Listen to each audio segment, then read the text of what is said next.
Hi,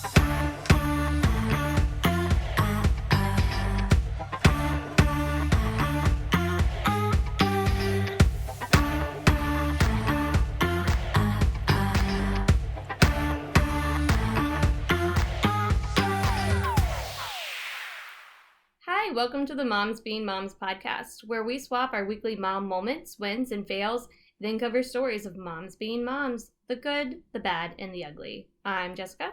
I'm Sam. I'm Whitney. And let's mom it out.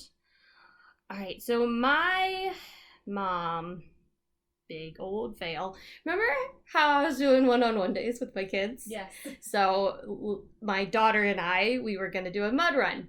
Whitney already knows. Good one. And I was like, okay, we gotta leave. It was kind of far away. It was like very far away. And I was like, we gotta leave at like 7:30. So I wake up, check Waze, and I'm like, oh, what was I thinking? That's way too early. We have some time. And I'll be nice to Bobby. I'll help feed the kids. I'll take care of the dogs. So we left like 30 minutes after I had originally said. We did not make the mud run. We were very late. We were late, and I like refreshed Waze as I was getting onto 95, and I had a little cushion, and then that refresh just like totally obliterated my time because I'm an idiot and forgot about Saturday beach traffic because that's where we were headed. Yeah. And I was like, shit. I was like frantically messaging the race people on Facebook, which they were very nice. They were actually on Facebook responding to me, but we were the last wave, like because it was so far away. I signed up for the last wave, and we weren't gonna make the last wave. We weren't gonna make it, so I felt so bad. I was like trying not to cry in the car, and then my daughter was like, "I have to go to the bathroom," and I'm like, "Babe, this is a pee in a cup type of situation. Like we ain't gonna make it if we stop." And she was like, I can't, I gotta go to the bathroom. I was like, oh, we were just at VBS. So it was like a whole week of being exposed to other people's germs. So there was like sicknesses afterwards. So I was like, oh gosh. So we stopped at the bathroom and we were there a little bit. And I was like, yeah, we ain't making it. And she was like, I was like, can I get you a soda here? Because we were at a restaurant. And she was like, well, like, do they have soda at the movies? We could just go to the movies. So I'm like, you know what? Bless we can her. do that. So big old mom fail, took the L, didn't make it to the race. But while we were at the movies, because we were watching the Minions movie, and I am not a Minions fan. Like, I know that really surprises people, and they're like, how can you not like, I don't know. I don't like the humor. Like, there's just something about Minions movies I do not care for. And that's the one we watched. Really surprising. I didn't know that. I don't The ones I do find quite comical. Yeah. I can't stand them. So during the movie, I'm trying to shield my phone, and I found a mud run the very next weekend, and they had quote unquote free registration because there's still like a venue fee. Mm-hmm. But and it was closer. I don't think I signed up for it before because they didn't have that free registration going on, and it was like $80 a person. So this time it was $0 a person plus that little event fee. But yeah, we did do a mud run. So there was a big old mom fail at the beginning of the story, and then I salvaged it the very next weekend. We did the mud run, and it was a lot of fun. And my daughter at one point was like, pinch me. I was like, why? And she was like, because I want to make sure this isn't a really good dream. And I was like, oh, it was really sweet. That is so It was a good mud run too because it had rained that morning, so it was like Muddy? super muddy. Like we were disgusting, like throw away your clothes type disgusting. So it was a lot of fun. So, but yeah, that mom fail really got me. So for the mud run that we did make, we stayed the night here. We're at my mom's house. Stayed the night at my mom's house, so I'd be 30 minutes closer. That's smart. And then we left. No risks. We left super early, earlier than even the one that I missed. And we still like, we got there right at our wave time, and I had all this extra padding, but like, man, that traffic. Yeah, 95 is just awful in general. It's awful. And I don't know why I trusted Waze. I should have trusted my personal experience, but I just threw that out the window. We don't drive on 95 that often, so it was like, it's Sometimes fine. I feel like Waze too, like when it tells you at first, before you even start going, it like gives you a time, and then once you start moving and it like, I don't know, I feel like it like doesn't take for the traffic. It doesn't. Like, literally. Like, it just gets added on. Yeah. Like, when you get to the traffic. Yes. Which is really frustrating. Yeah, that refresh really broke my heart. Like, as I was getting on 95, refresh, I was like, shit. It was so bad. I felt so bad. But it's good. We good. We had a good one-on-one day. Another one down. I got one left. Yeah.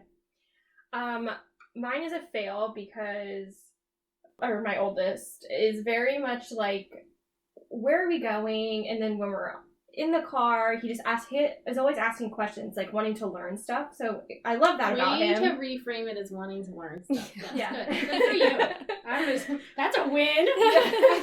He's always wanting to learn new things. So he's constantly asking questions. Well, we talked about the speed limit signs, right? One day, and that just backfired because he can see how fast I'm going, right?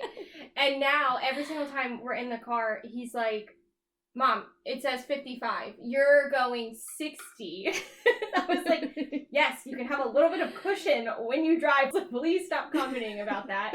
But no, every single time in the car, it's, Mom, that's over the speed limit. You said that you can go to jail if that happens. You can go to jail.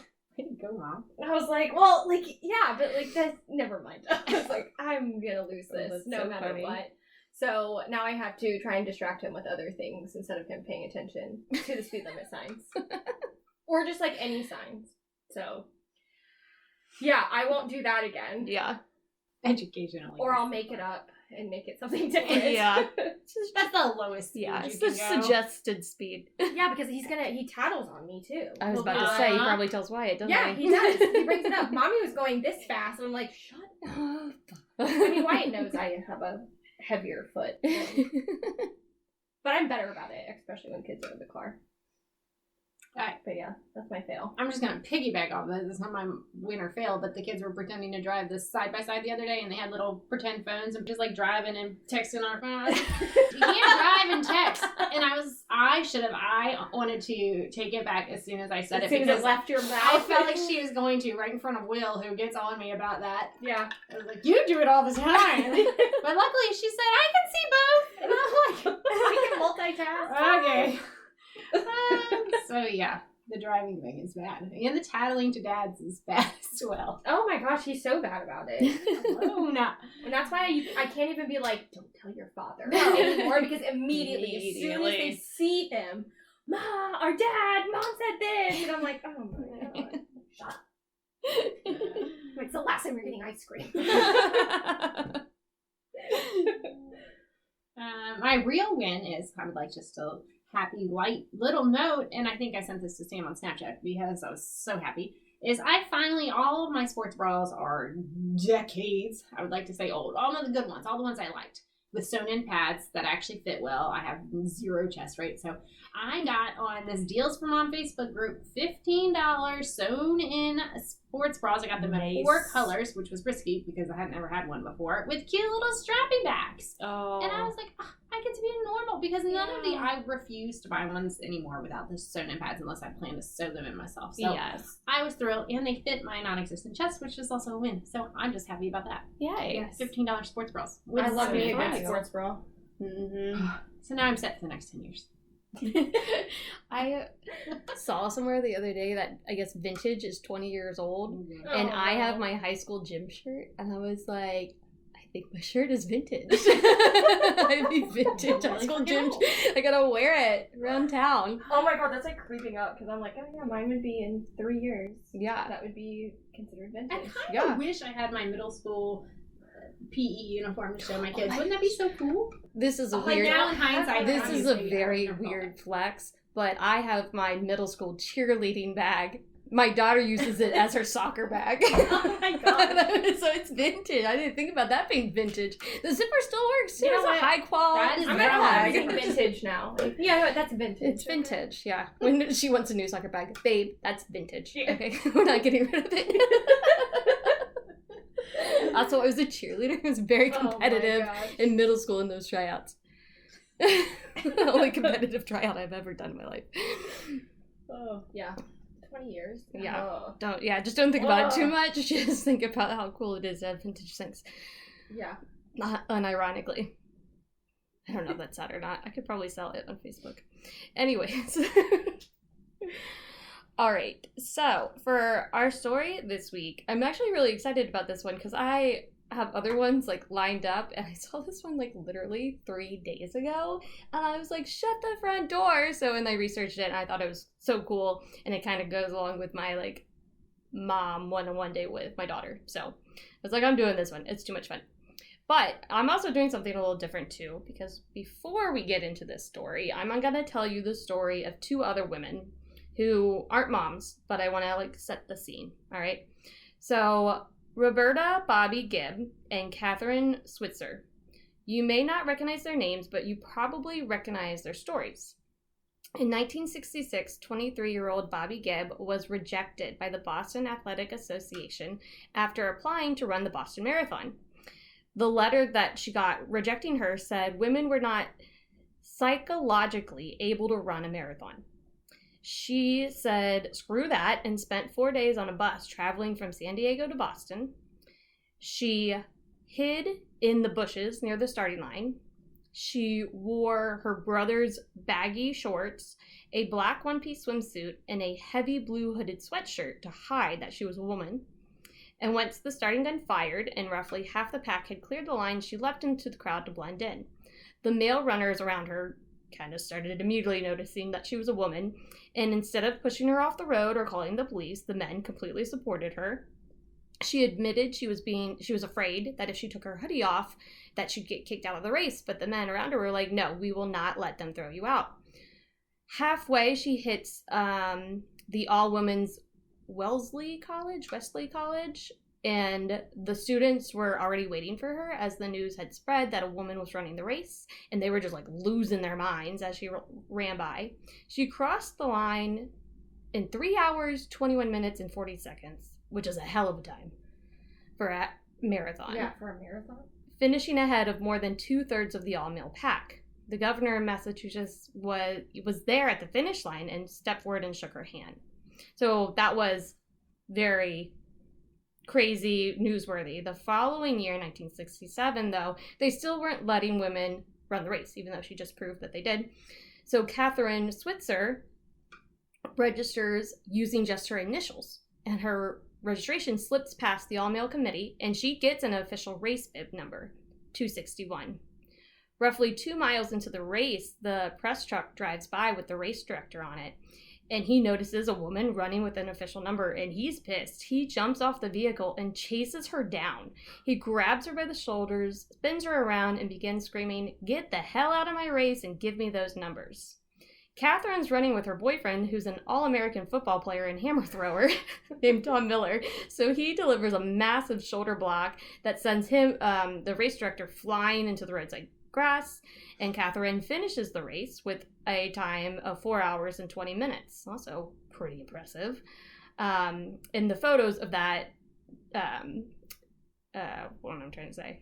The photos of him pushing him into the bushes and getting him out of Catherine's way, like, is a photo that I have in my brain because I've seen it before on social media.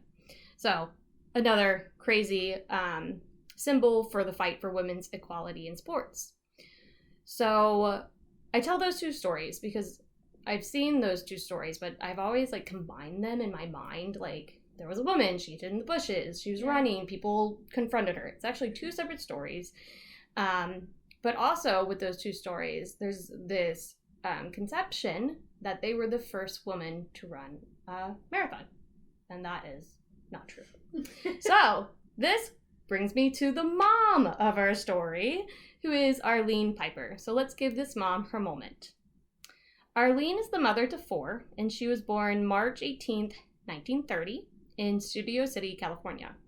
Growing up, she was always into fitness. She played tennis and lifted weights, but she never ran. She marries a bodybuilder named Arlene Pieper while they're both still in their teens. His name is interesting because it's his father's name, Walter, and his mother's name, Helen. So they combine the names to have Wallen, and that actually comes up later in our story. So they set their sights on opening a women's fitness studio. In 1957, they moved to Colorado Springs and they opened a women's only gym, Arlene's Health Studio. They had 3 kids at this time, Catherine, Karen, and Carl. All K's. Wow. Yeah. And Carl was special. I guess I would keep with the K's, but he's actually named after a 1940s bodybuilder, which is another thing that comes into play later in our story. So, facing adversary.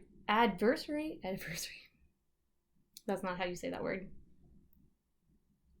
Anyways, people didn't like when I was trying to help you, but then I was like, I'm just gonna fuck it up. Right now I got the wrong way you say it in your brain. Yes. I'm like, anyways, they didn't like women in sports or exercise because sweating was considered unladylike, exercise was blamed for infertility, and restrictive clothing limited movement. So women just like didn't work out. So they needed a promotional hook for women to join the studio. And they were very business savvy. Arlene would walk around town in her studio's brand colors by the way of gold stretch pants and a purple top. The couple's car was even painted purple and gold. Wallen became known as Mr. Arlene as it was decided to be good for business. And one day, while out on a walk with his wife, Wallen mentioned to Arlene that if she were to run the Pikes Peak Marathon, that might be good for business too. Now let's talk about Pikes Peak Marathon.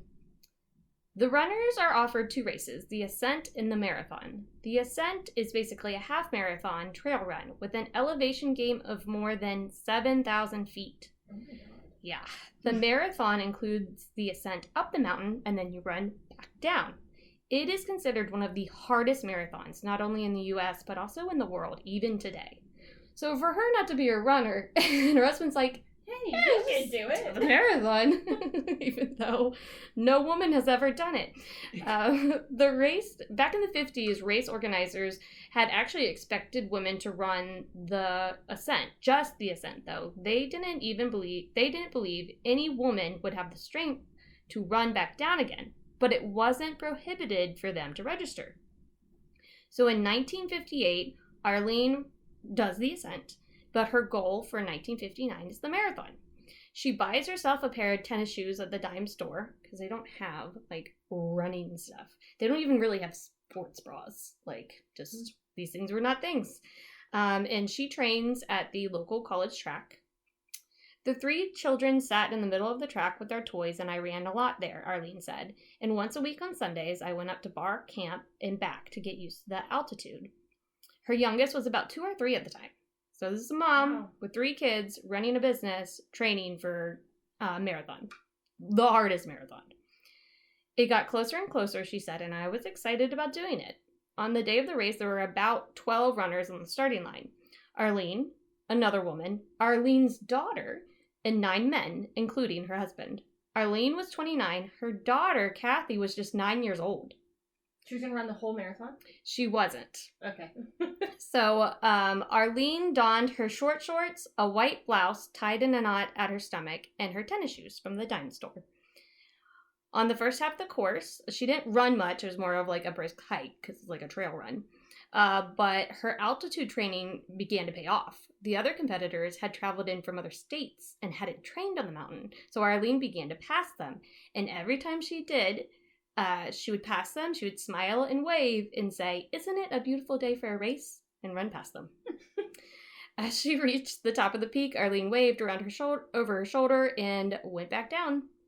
That's where 9-year-old Kathy's race stopped, and it was quite the achievement. She wasn't even supposed to run that far. She was going to stop at bar camp, which is just a couple miles in, but again, Wallen was with them, and he said, "Do you want to go further?" And she said, "Sure."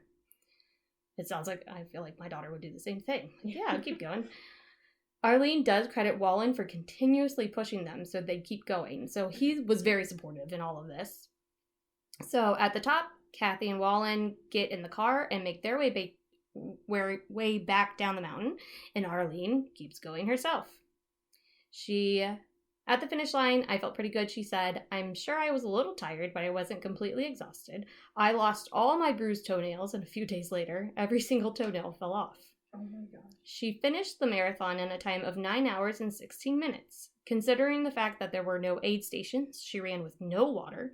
The altitude gain is so brutal, and she ran in those cheap tennis shoes. It's a pretty good time. Did she ever run another marathon? Never, never, never, she said. One was enough, thank you. She did look into registering for the Boston Marathon, but of course she couldn't register as a woman. Like, that was just not allowed. So she never really ran again. And at the time of Arlene's marathon, no one realized she was the first woman in the U.S. to ever run a marathon. On August 7th, 1959, the Colorado Springs Gazette-Telegraph noted that Arlene Pieper had completed it, but the real star was Kathy, her daughter. But the big excitement with the crowd on the summit was the arrival there of Kathy Pieper, Mrs. Pieper's 9-year-old daughter, who set out just to accompany her mother part of the way, but who ran clear to the summit in 5 hours, 44 minutes, and 52 seconds. The crowd almost raised the sky with its cheers for the little girl, the newspaper reads. And nobody might ever have noticed if not for the controversy at the Boston Marathon, first with Bobby Gibb in 1966 and then Catherine in 1967. So after these two women raced and it's big news, the people at Pikes Peak realized, hey, we've already had a woman do a marathon. We are the ones that made history 7 and 8 years before these other women. But by then, Arlene had moved away. And no one knew where she was, or even if she was still alive. A decade passed, another one, and a couple more. And what perhaps made the search more difficult was that she had gotten a divorce and had remarried and divorced 2 other men. So she had a trail of last names behind her that was hard to track. And she also had another child, Linda, her 4th. When Ron Ilgen stepped up to the role of race director in 2002, he took it upon himself to have Arlene found. He hired a private investigator who came up with nothing, so he placed an ad in the local paper that says, "Find Arlene Pieper, $300 reward." And the ad is picked up by Linda Vixie, an amateur genealogist living in Colorado Springs. And she takes the challenge of finding of Arlene like a bulldog and just kept at it, Ron said. So Linda searches the local library, pores over records, searched documents from far and wide, Googled every fine detail about the family, before finally honing in on an unassuming California family. It helped that Wallen had this unique name, so there was like no other Wallens, and they had Carl with a K for their son. After ringing almost every number in the local area, Linda finally finds Arlene, and Linda, for all her work, gets the privilege of being the person to break the news to her that she had been the first woman in the United States to run a marathon.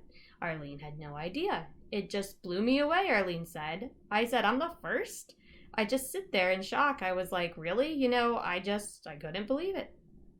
Just 2 weeks after she found out that she had made history, she has flown from California to Colorado Springs for the race that marked 50 years since she had unknowingly become the first woman. Race organizer Ron spoke of what it was like to have Arlene there. She just had this look of total amazement all race weekend as people were coming up for autographs, as TV crews were filming her, and as she was officiating the start of the race. You could just tell that it was still very hard for her to comprehend being just pulled out of obscurity like this, and then all of a sudden you're the queen of the event, just treated like royalty. So that was in 2009, and every year since then, the team at Pikes Peak Marathon flies Arlene and her daughter Kathy out for the race weekend, and every year Arlene stands under the big banner of the start of the line and sends all the runners off. In 2014, she was named as one of the heroes of running by Runner's World. In 2016, she was inducted into the Colorado Springs Sports Hall of Fame. And in 2019, a group of women honored Arlene a week before the official Pikes Peak Marathon by running up Pikes Peak wearing white shorts, white hats, and white shirts, the same outfit Arlene wore when she ran the marathon in 1959. She became a role model and inspiration for women runners who looked to her for her boldness and independent spirit. She's a wife, a mother, a business owner, and a runner. She continues to inspire after her death in 2021.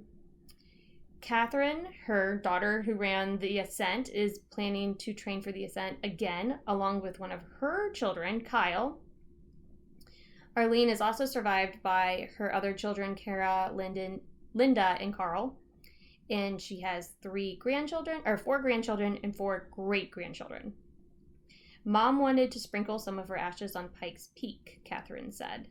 And I thought I'd like to go back there 60 years later and see if I can do the ascent again.